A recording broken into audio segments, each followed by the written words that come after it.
want to get this thing rolling. We'll let anybody straggle in here that wants to, but we'll get rolling today. It's kind of cool. We got the Jake and Jake show. So we got Jake Sklar and we got Jacob Kroko, two guys from different offices. Both of these guys are on teams. Those two teams might be run completely different. You know, in the couple of years I've tried to get to know these guys, I think they're a good blend of business and fun, right? Like they're definitely serious about trying to get after it in the real estate business, making careers out of this thing. But at the same time, I find myself kind of smiling and laughing when I'm hanging out with these guys. And I think that's something that is very important to find and maintain in this business, right? If you get too serious, life's no fun. If you have fun all the time, things can get pretty serious quick. So these guys are a good blend, and I'll let them tell you their stories. But which of you guys wants to go first? Let's just make this awkward right off the bat. I'll rip it. Don't worry. Come on. Let's go. Let's go, Kroko. All right. So we'll start off light format, right? Like no structured questions really, other than just like, where are you from? What office are you at? Why did you get into real estate? What were you doing before? What is the Kroko saga? The quick snapshot. Born and raised in Fredericksburg. Went to Bridgewater College. I have an art degree, so that's very helpful in life. Married for 8 years, got 2 kids, a 5-year-old and a 2-year-old. I've got 2 dogs and a cat. Moved to Ashland in 2019. From ages of 8 to 15, cut grass and did snow that I think every young child would do to make $7 a day. And then from 15 to 29, I worked in the moving and storage industry, from entry level of sweeping the warehouse floors to driving trucks to running crews to night dispatch to day dispatch to ops manager. And then I petered out there at 29. How I got into this, I bought the house in Ashland in 2019. There was a gentleman next door flipping a house that I was trying to buy, but unfortunately he had way more cash than I did. So he got the house. BS with each other on the weekends. He asked if I wanted to get into real estate. I said, hell no, I'm good at where I'm at. Called me on a day that I was extremely irritated with my career. And I quit that day and I said, are you serious? This is all going to work out? And he said, gotta trust me, it'll all work out. 2.5 years later, I worked for Dean, and glad he made me switch careers. Heck yeah. What like, if you compare where you were before to where you are now, like it's good to hear you say that you're glad you made the change, but like what's one thing off the top of your head that just makes life better now than how it was then?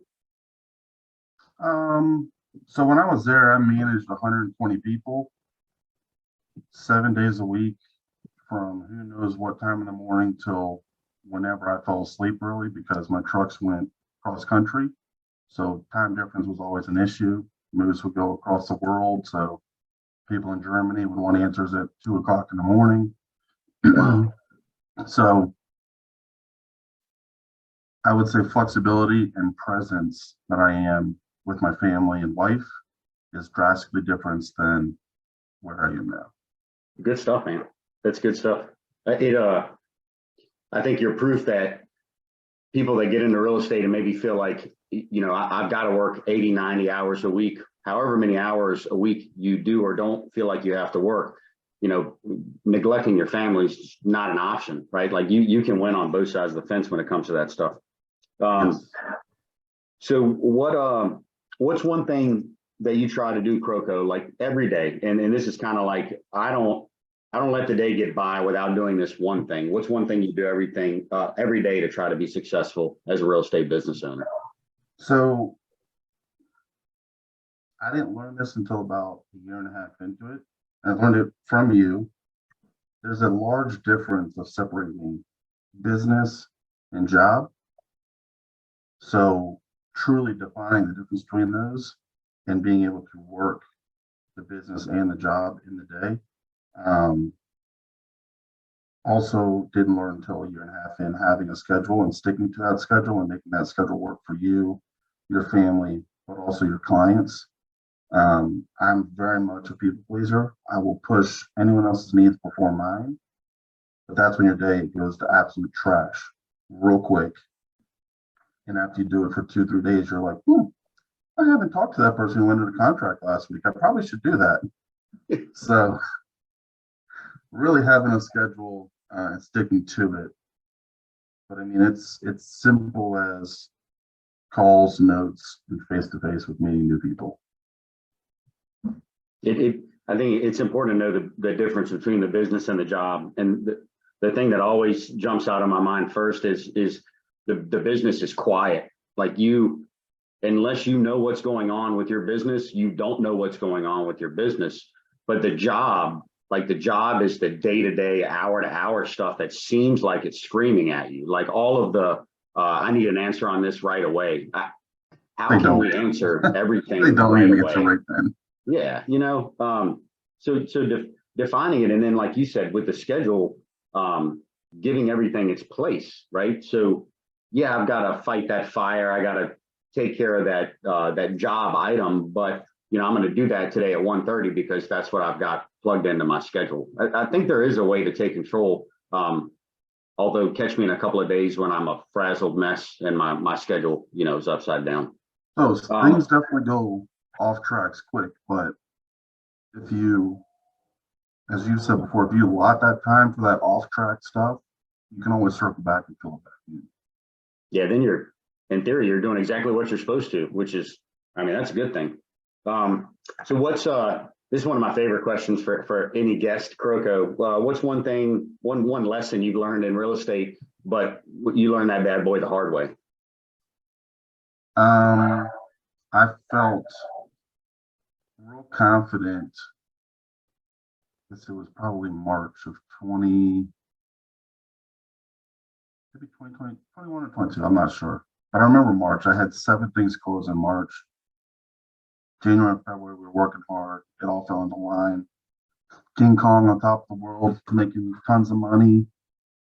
And then realized I'm like, I haven't had a single deal 3 months after this because I did 0 lead prospecting in that time that I was trying to get those 7 things under contract. So those valleys get low and the highs get high, but you have to do the quote business part of things to make it sustain through. Yeah, the business doesn't always have to be in fifth gear, but you probably don't ever want to get below maybe second or third if you can help it. Sure. Stay strong. And it's that's happened to me too. I think that's probably happened to a strong percentage of agents at Hometown or any other firm. I'm certainly not speaking for everybody, but like you said, if you have the general framework and you can generally stick to it, you're going to be okay. But if you're running 7, 8 deals at one time, every day can start to feel like, man, look, I need to make sure these deals are okay. I don't have any time or energy left after that.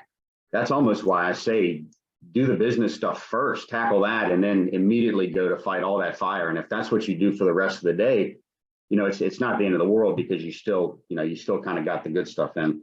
What's the funniest or craziest thing that's happened to you in real estate? Nothing too crazy. Funniest was sheerly stupidity. Craig Sprouse is on Dean's team as well. He was going out of town. He called me and said, hey man, we're under contract on X, Y, and Z. Can you go to the inspection for me? Client's not going to be there, just I need you to be there with the inspector. No problem, I'll take care of it. I drive over to the address he told me. He's like, hey, it's a little brick ranch on the right-hand side on this street. Okay, no problem. I go, see the for sale sign in the yard, pull in the driveway, inspector gets there, goes inside, inspects the house. 2.5 hours later, Friday afternoon, have a good one, buddy. Have a great weekend. Call Craig, hey man, send you everything over. There's some issues, but you can get through it. He's like, issues? It's a renovated house. I'm like, your definition of renovated is a little different than mine, but that's fine. Oh, no. He looks at the contract and I inspected the wrong house. So I was in someone else's house for 2.5 hours. Um, and then I That's had to call the fantastic. inspector back and have him come back the next day and do the inspection on the house next door. That was the correct house to do. That was fully renovated, gorgeous house. Unreal, unreal. Did Wow. you take the home inspection to those people and be like, hey, like, look, we should talk about getting your house on the market because I know exactly what you need to do to have it ready. Oh man. All right, so Yeah, that might take the cake so far, brother. yeah. That definitely beats my let the cat out or my potato farm. So thanks a lot, Kroko. Nice. What so and I guess we try to have fun with this, man, but this question is pretty serious for me, and I think um it should be heard seriously. How many hours do you think a full-time real estate agent should put in weekly? And what do you think the three best things are that an agent can do with those hours? So I'm probably a bad example of this. I'm very much still in a corporate mindset that I'm going to come to the office at one time. I'm going to be there to at least a certain time. It's just how my brain's wired. Like I'll start the day in the office, and no matter what time I'm done, I'll finish the day at the office too, just so I'm not taking stuff home. Um, to try to be as present as I can when I'm with my wife and kids. Mm-hmm. But you can probably get it done in 6 hours a day, 3 business and 3 job. I like how you broke it up 3 and 3 too. What let's say we're looking at the 3 and 3 in a day. What do you think the Yep. three best things an agent can do? Business wise, any kind of prospecting, lead follow up, notes, and getting to know people, just general lead information. And then job wise, showings, appointments, whatever it may be for you. I'm not in my current stage a huge social media person, but something in there should be with your social media or having your presence out in the marketing aspect of things. No doubt. Yeah, I don't think that you can get by without it these days. At least some type of relevant presence. Right.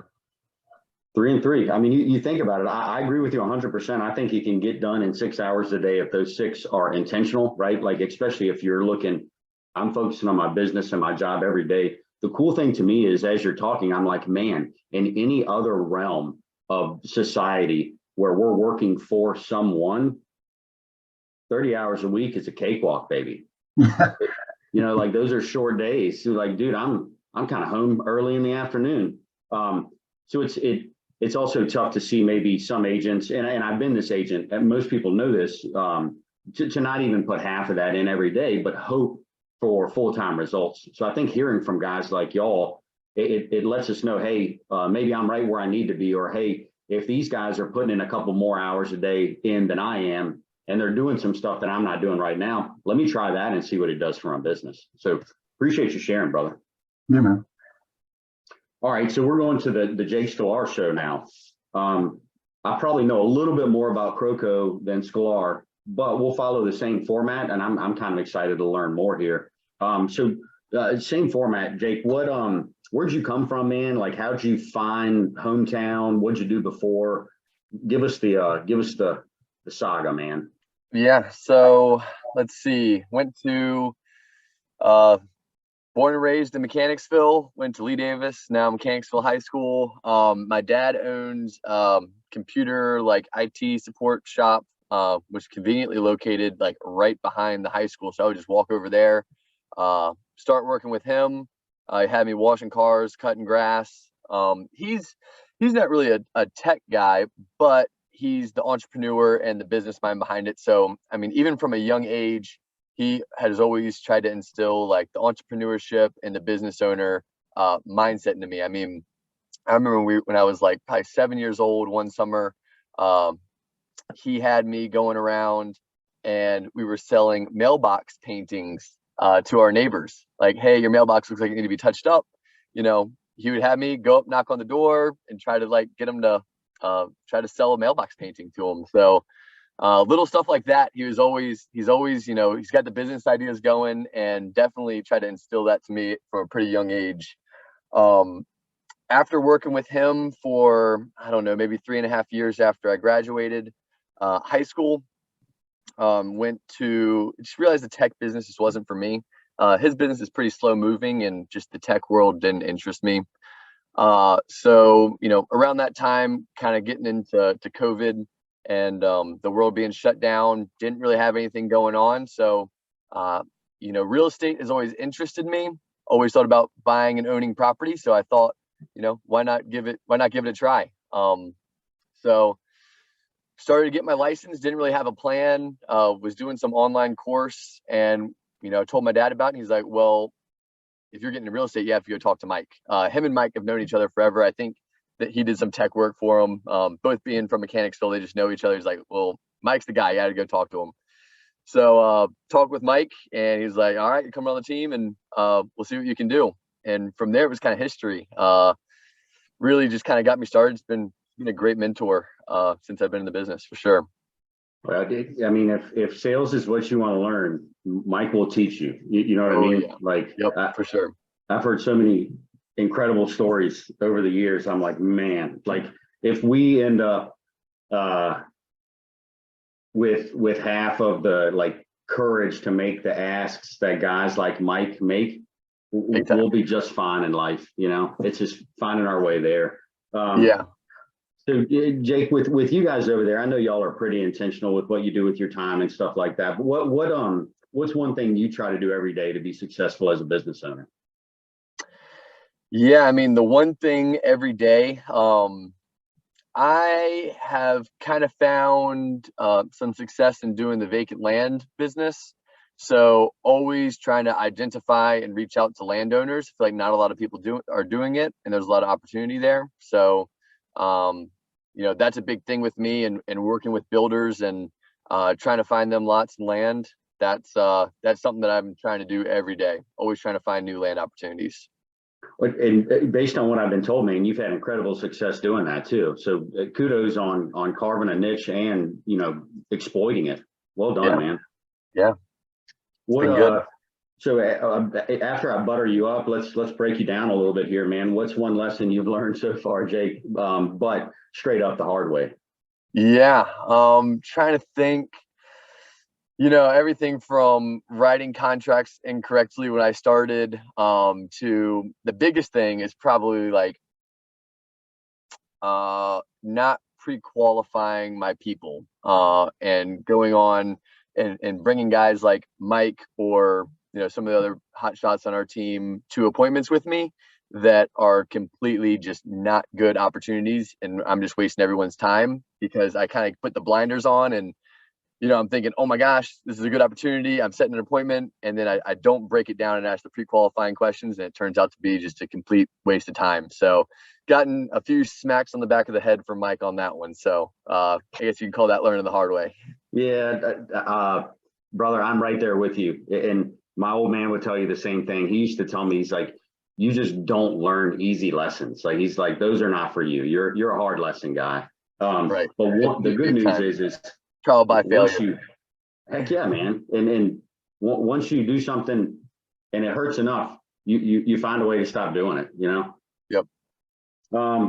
Flip the script though, man. What's funny story, craziest thing that's happened to you in real estate so far?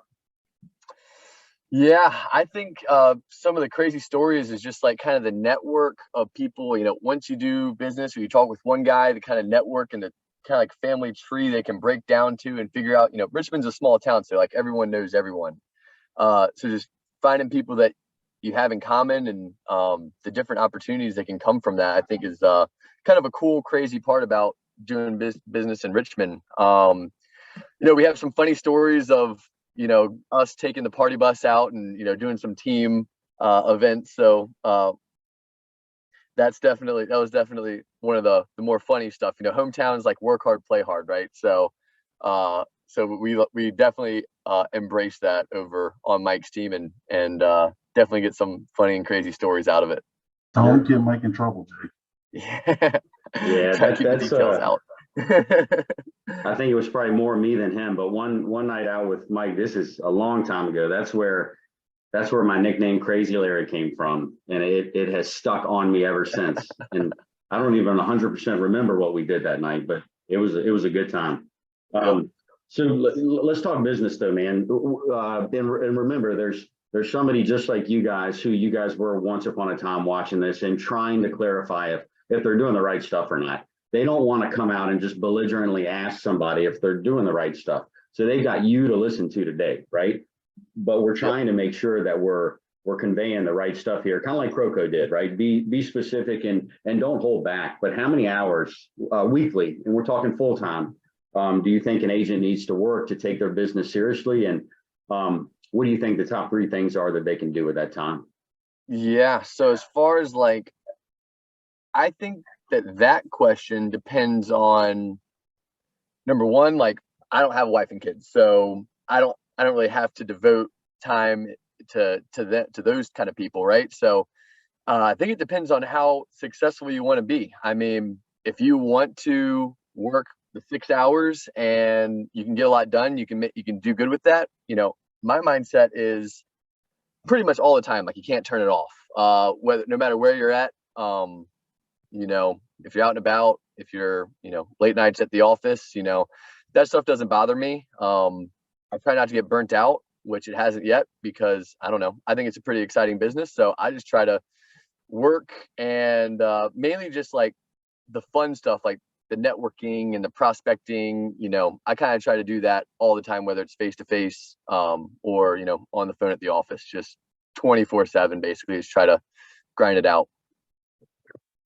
Dude, I wrote some notes as you were talking, Jake. That's a strong answer, and I like that you used life circumstances. I think that's something that in the FOMO age and the comparison age, people want to take different circumstances and compare them as if they're apples and apples. And you just can't do that, right? Yeah, I also everyone's got their own stuff. Absolutely. Well, and I like hearing from a young guy like you that says, hey, man, because of my life circumstances and where they're at right now, first, I'm happy, but second, I'm grinding, right? Like I don't feel the need to turn it off. As my family's grown, I've evolved maybe from that where now I carve the time out for the family and stuff. But once upon a time, I remember feeling that no matter where I went, I was going to overhear some type of real estate conversation, whether I wanted to or not. I remember drinking wine with my wife at Stella's one night, and there's a young couple right next to us, and I can hear them talking about the struggle and all that stuff. And I'm like, Jen's going to be pissed at me. And I was like, hey, look, like, you know, I'm sitting here dying right now. Can I please talk to these young kids and you know, see if I can help them out? And, you know, needless to say, Jake, we snagged them as clients that night. And I had to take my wife out to dinner another night as payment. But not turning it off, that's not a bad thing if your life circumstances support that, right? Exactly. If they don't, you got to go maybe Larry or Kroko. You got to say, hey, while I'm working, I got to give it what I've got, and I've got to be intentional. Otherwise, I'm wasting my most precious asset that I could be sharing with my family or you know, doing something socially. So Right. From both of you guys, I appreciate the candor today. And I know that people listening get a different take on this than maybe one of the classes that we've done at Hometown before. So appreciate you guys making some time. 26 minutes is pretty strong. And now we all got to go sell something. Cool. Yeah, man. All right, guys. Thanks a lot, y'all. Appreciate everybody coming today. We'll see y'all next week. Yep. Thanks, guys. Have a good day, everybody.